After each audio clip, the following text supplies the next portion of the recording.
Boa noite. Agora nós estamos aqui desde Amsterdam, junto com Aymar. Aymar acaba de apresentar seu mês aqui na Amsterdam Wine Festival. Aymar, como se sentiu com a apresentação?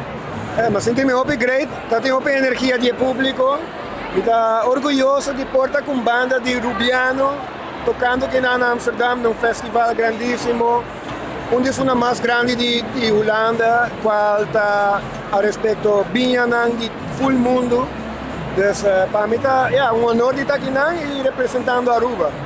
Sim, esse aí mesmo que era apontado. Eigenlijk está orgulho para nós como Rubiano, tendemos e não pisa orgulhosamente que nasce na Aruba e botar representar isso aí também cantando em todo idioma. Você tendemos a na italiano, segundo mim? Sim, assim mesmo.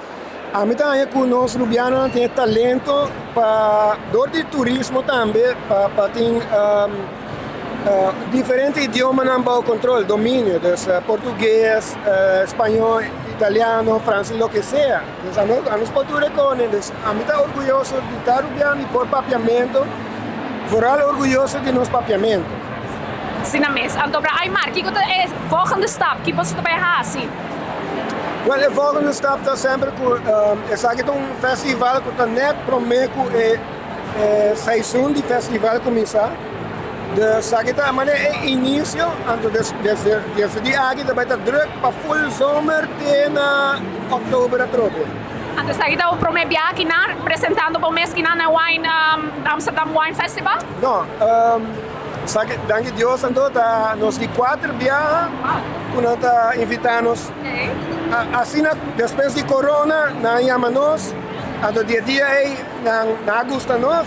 A tour edição nós toca aqui na Wine Festival. Ok, Aymar, você quer compartilhar com o público a rede social não para por seguir?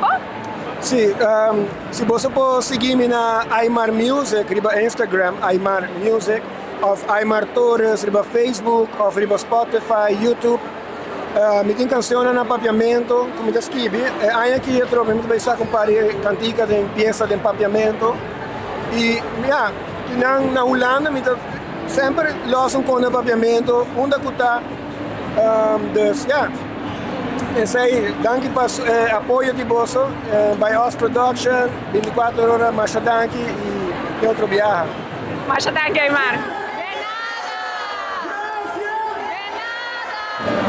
For the Amsterdam Wine Festival, Amita Mariana Gulu para 24horas.com.